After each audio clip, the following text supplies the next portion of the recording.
A shape, A chord, pentatonic, and major scale position 5, or A shape, A chord. Get ready. It's time to rock and or roll. It's an A shape.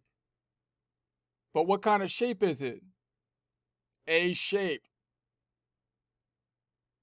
Yeah, here we are on our worksheet, remembering that we have the top string on top, that being the low or heavy E, the one closest to the ceiling, the high E, the little e on the bottom, the one closest to the floor, the 0 representing the open fret, the one which, if indicated, you would not be fingering, not putting a finger on, but ringing it out open, and then frets 1, 2, 3, and 4, and so on. The ones that you would be fingering if indicated, in this case indicated by the orange item down below.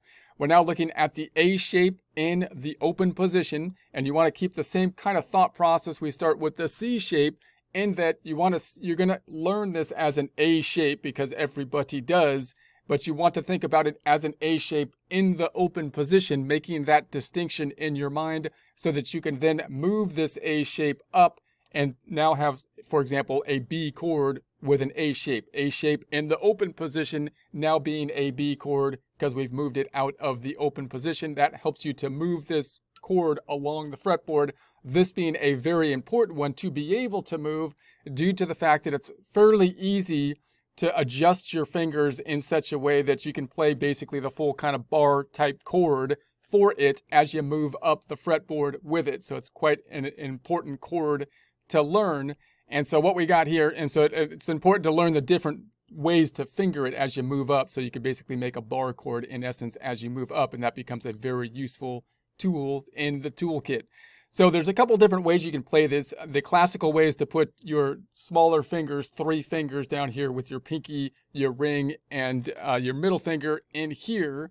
And that's one way you can play it. You can also play it with just basically one finger, but if you play it with one finger, you're probably not going to be ringing out the high E down here, but that's okay. So you're voicing out these items. Notice that when you're voicing this out in the open position, this A here, the nice bassy low A, is going to be in the open position. So you're going to ring that out. You're not typically going to be ringing out the bassy E here. You could, it would fit in the chord, but if you want it to sound more A-like, then this will be the bassier A to lead it, and you got that lighter E then at the bottom, so you're typically going to be strumming it from the low A to the high E down on the bottom.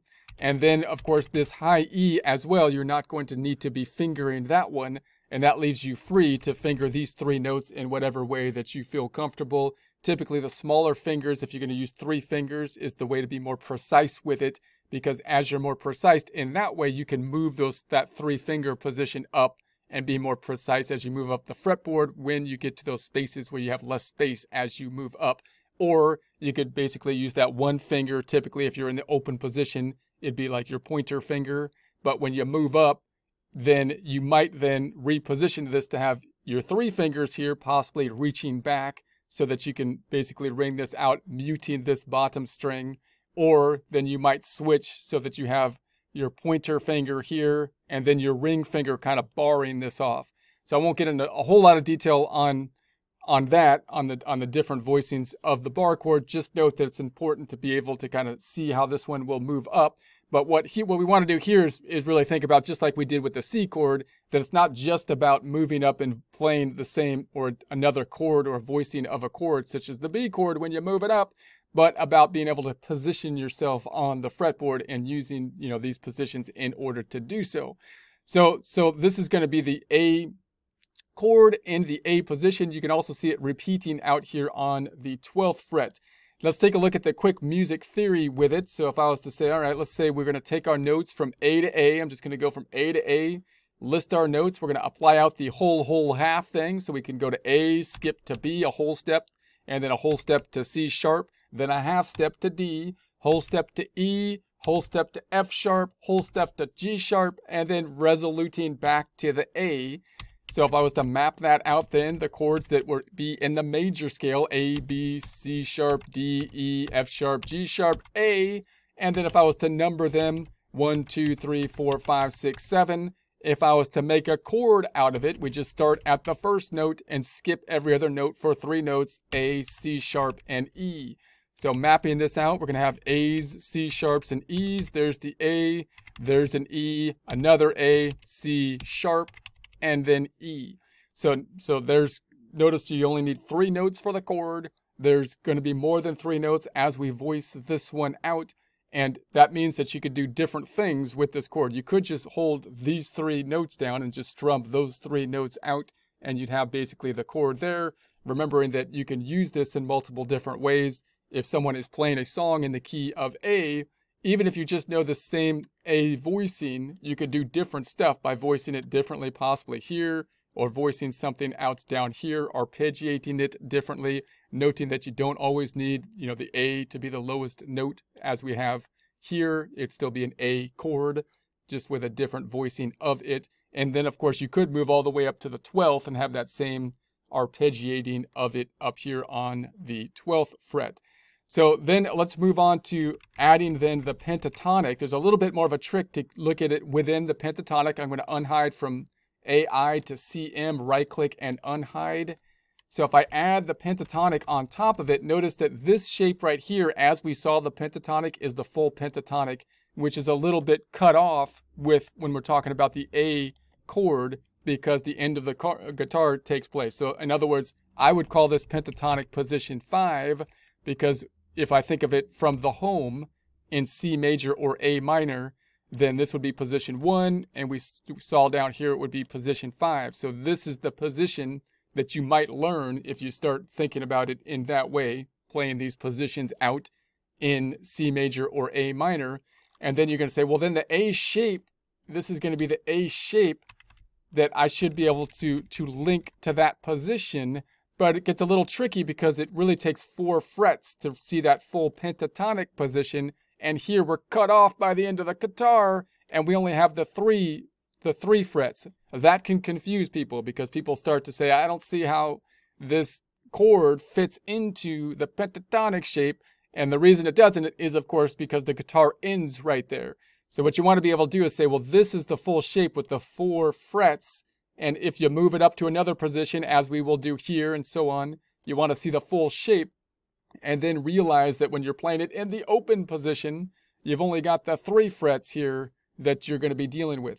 Now, obviously, what happened when we added the pentatonic, we added the 2 other notes in the pentatonic.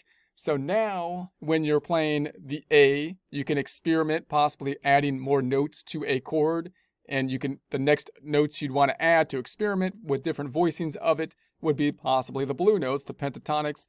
And if some other song is in the key of A and you're trying to play along with it, then you might want to experiment then with the blue notes as you add the pentatonic.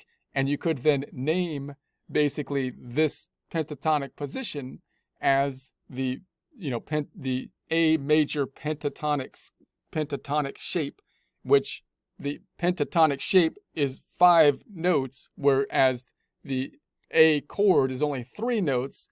But that's one way that you can position yourself on the guitar. So you're going to say, okay, it's an A chord position in this case, the key of A, which would either be played here in the open position, or it could be played out here in where the guitar repeats again in position 12.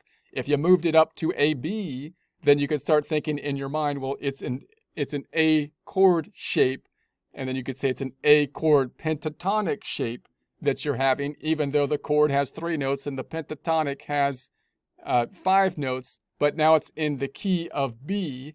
The reason I know it's in the key of B is that this note right here, which is the root of the chord, is a B note. Now note that if you're using a bar chord, you'll be fingering this. You might be putting your finger here and adjusting your fingering position. If you just keep the same fingering, like these 3 notes, and you're like, I'm just going to play these 3 notes up here. I'm just going to play those 3 so I don't have to worry about the bar chord, or I'm going to position some kind of thing down here and in order to play it. Then you have to realize, what you want to realize, that the root of this position is still this note. So you might not be using the bar chord, but you got to basically see that that is the note, because if you memorize the notes on the first 2 strings, then you can use these positions to root where you're at. So you can say it's an A shape. I'm only going to be fingering these 3 notes maybe, but now I've moved it up. This is the root. So I still have to visualize that that's going to be the root to know that I'm now in a B position for my pentatonic and arpeggio kind of situation.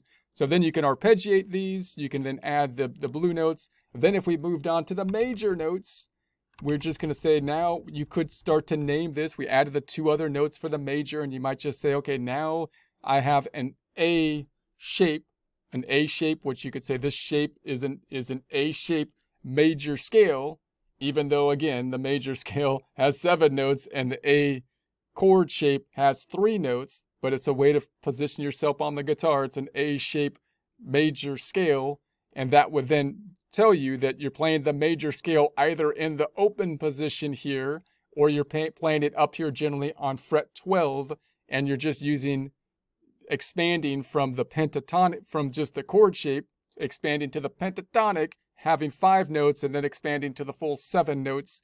And that would be the next expansion that you can have. If you looked at the theory here, we would just be saying we're going from the notes, the 3 notes, to the 5 notes, which would be the next safest thing to do, and then expanding to the 7 notes. If we numbered the notes 1, 2, 3 through 7, and then we looked at the chords we can play if we want to play in the key of a song, we would be playing either we can have major chords that are going to be in A, minor chord B, minor chord C sharp, major chord D, major chord E, minor chord in F sharp, and then most of the time you drop the diminished a lot of time for the G sharp. If you're playing just the 1-4-5 here, you're playing A, D, and E.